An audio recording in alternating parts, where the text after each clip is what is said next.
Hi, my name is Kayla. I'm a primate keeper here at the Houston Zoo, and happy International Primate Day. And today we are with our western lowland gorillas, and right here we have Holly. So as you can see, she's a very distinguishing feature that she has no hair on her arms. I don't know if you can see that right now. And then behind her we have Angel, who's currently laying down. And then we have two other groups. So this is our family group. And we have Mike out here, who is the dominant male. And then we have Binti, who is our oldest female here. So western lowland gorillas are strictly vegetarian. So they're only going to eat fruits, vegetables. As you can see, Holly right now is eating some celery. That's one of their favorite kind of morning items that they get. And they will get a lot of their nutrients as well as water source from the celery. They also get about 50 pounds of greens per day. So today they do have red cabbage. They'll also get regular cabbage as well, romaine lettuce, iceberg lettuce, and their absolute favorite thing that they love is kale, actually. So gorillas will make this distinguishing noise. It's called like a food song or a food grumble. And so whenever they ever get kale, that is the noisiest the building has ever been. They're just all singing. They're so happy to see that kale.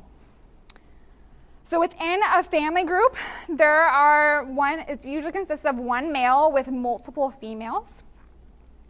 And then a bachelor group, which is also here at the Houston Zoo, consists of multiple males. And in our bachelor group here, we actually have 5 males. So we have Chaka, Ajari, TJ, Liam, and Henry. And you can come and see both of these groups here at the zoo. The family, typically in the morning, they're going to be in our day room. Right now, we are out actually in the small yard.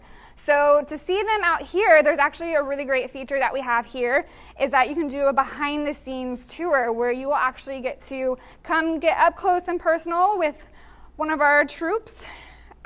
Typically it's going to be the family group, and you'll actually get to feed them as well, which is what my lovely assistant keeper here, Miriam, is doing. She is feeding peanuts right now, which is one of their favorite snacks that they love.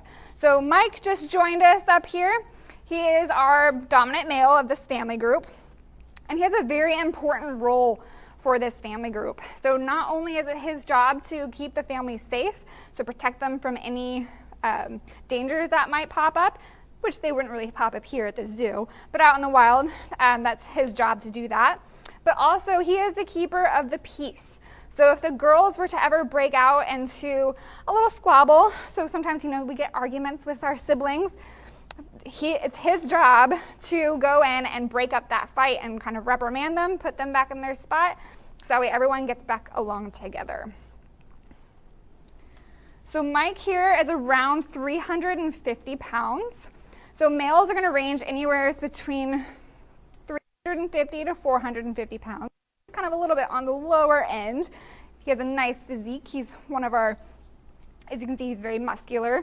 So gorillas are actually strictly just muscle. And that's one of the reasons why they can't swim.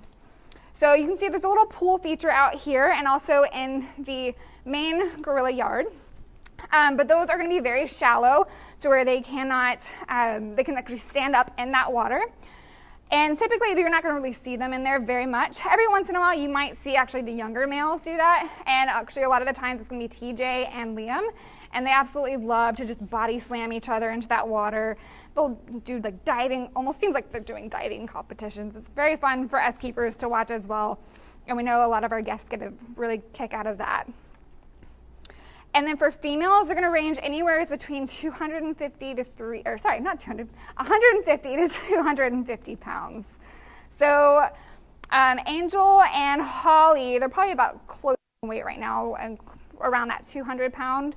And then Binti, who's way down there right now, right next to that hammock, she actually gets mistaken for a male a lot because not only is she larger in size, she also has a pretty big head, which is a distinguishing feature between males and females.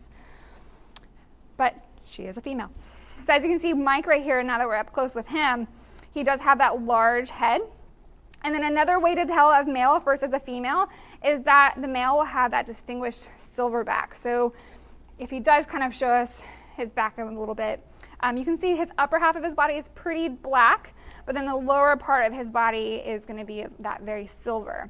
So it's a common mistake that people think that a silverback is a different species of gorilla, and it's actually not. It's just all adult males will become a silverback.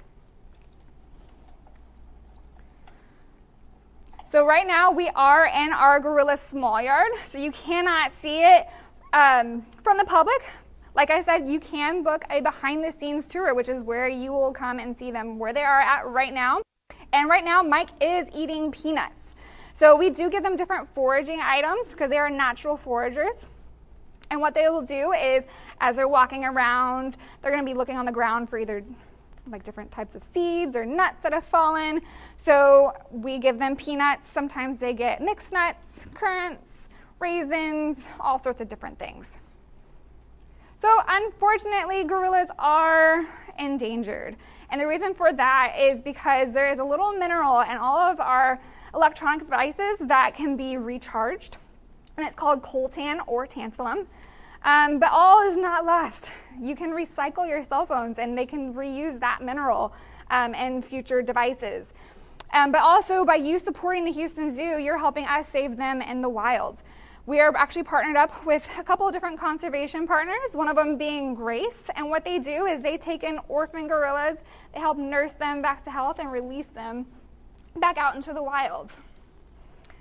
And then we're also partnered up with gorilla doctors, and what they do is they will actually treat injured or sick gorillas in the wild without having to bring them in and capture them, which can be a little stressful for them. So Amy asks, how old are they and what is their lifespan? So Mike is currently 29 years old, and then Angel is 32. Yeah, she just turned 33. And then we have Binti, who is 46. She's going to be 47 next month, actually, now that we're in September.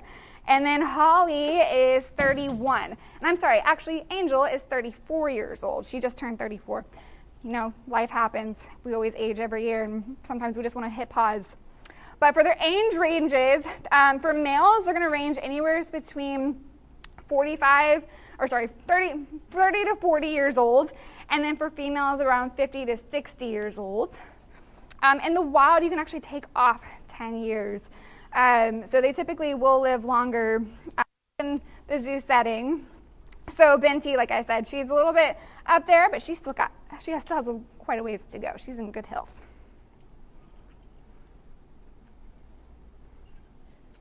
So another notorious thing that you can see what Mike is doing right here is he has this wood wool that he is sitting on. So all gorillas are nest builders. And what that means is kind of like a bird, but not up in a tree.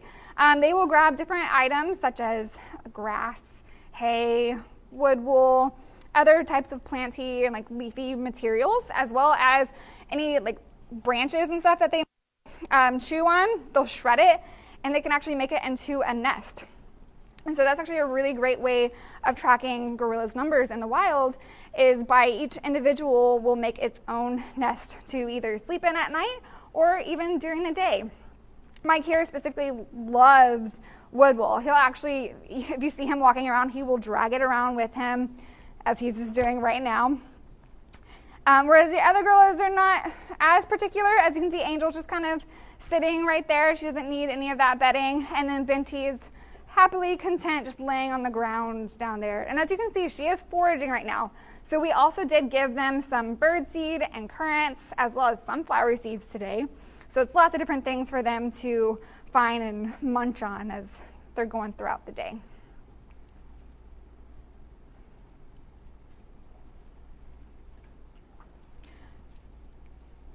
So Juan asks, how much food do they eat in a day? So we do weigh out their food on a daily basis. So not only do they get, biscuits first thing in the morning, and what that is going to be, it's kind of like a protein bar, a granola bar for us, or even kind of like dog food that we would feed our dogs or cat food. where it's going to have all those extra vitamins and nutrients in it that they might not get from everything else that we get. And then they also get 1 fruit and 1 vegetable every day. So tomorrow they're actually going to be getting strawberries and acorn squash. So the males are going to get fed a little bit more than the females because it's based on their weight. And then as well as whether or not, so with our younger males, they're still growing.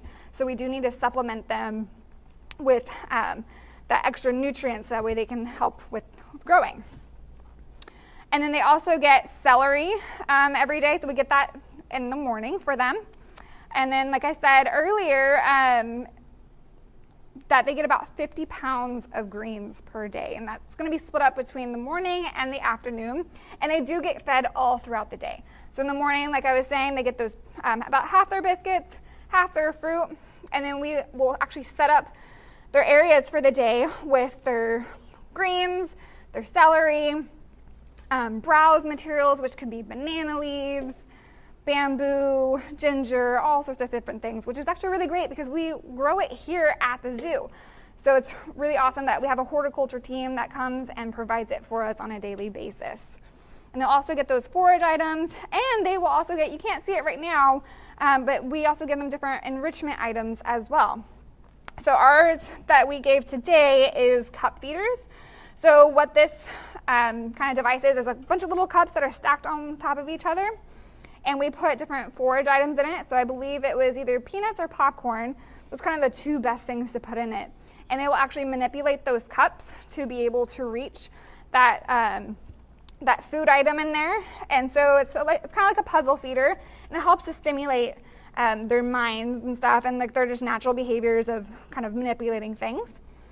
For our bachelor group today, they got forage piles. So we put different substrates out there, such as pine bark was for today, and we'll put those different forage items. So we did currants and sunflower seeds today. And what they're going to do is, as they're kind of moving around throughout the day, they're going to see those little piles of pine bark. They're going to dig through them and just kind of munch around.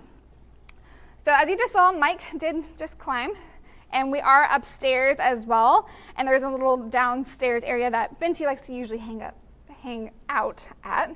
But gorillas are actually really great climbers.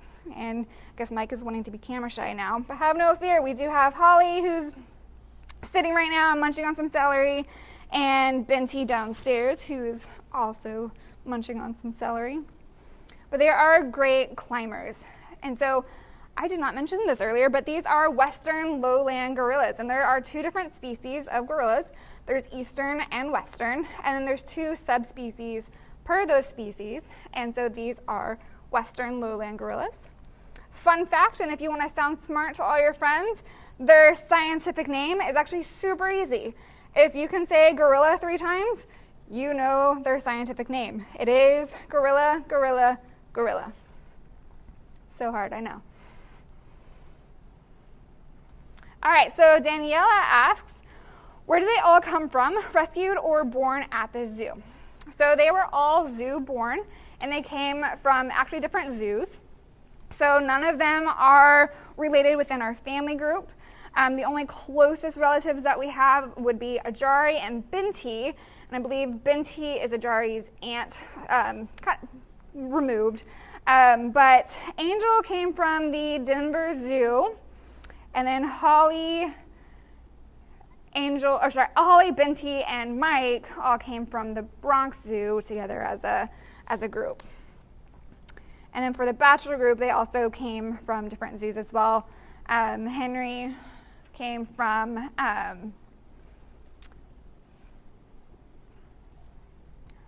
sorry, I just blanked out there. Henry came from Zoo Atlanta, and then Liam came from Oklahoma, and TJ came from Gladys Porter Zoo. So Joanna asks, can we see how you feed them in this area? So we do have 2 port feeds. So right here, Miriam's going to be demonstrating on how we do that. And so there's this little hole in the wall that leads, like the little chute, basically. It's a little tube. And we usually use peanuts because that's one of the easiest things that can go down the chute, actually. it'll roll down to them. And so there's another hole on the other side, and it's basically just a big slide that's for their food. So Emily asks, do keepers ever have contact with them? So we never get in their enclosures with them. We will always respect their space. It's for their safety and for ours. But the type of interactions that we do have is, especially in the mornings, is whenever they come into their bedrooms, there's a mesh kind of in between us and them. It's not a typical mesh that some people might think that's very flimsy and fragile. It's actually very sturdy and very safe for us and for them. And we will ask them different behaviors. So this is all just husbandry type behaviors that we will ask. And it can be different body parts. We will ask them for, so for our males, we'll do heart rate type behaviors for them. And so whenever they present those body parts, they'll be completely flush to the mesh. So our fingers are never going to cross their barrier, but they can stick their fingers through the mesh. And so we might safely touch them on the top of their hands. That way they can't grab us if they all of a sudden get nervous. And they'll also let us poke them on their shoulders, or they give us their back or their feet. And we'll kind of touch them just to make sure that they're in good health. They don't have any injuries that we might need to see to. Ajari will actually let us brush his teeth as well.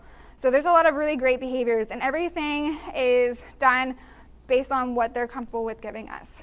So and it's also through positive reinforcement. So whenever they give us that body part that we may ask them for, we will reward them. If they decide they don't want to give us that body part, they're not comfortable, we'll ask them for something that they are comfortable with giving, and then so that way they still get rewarded.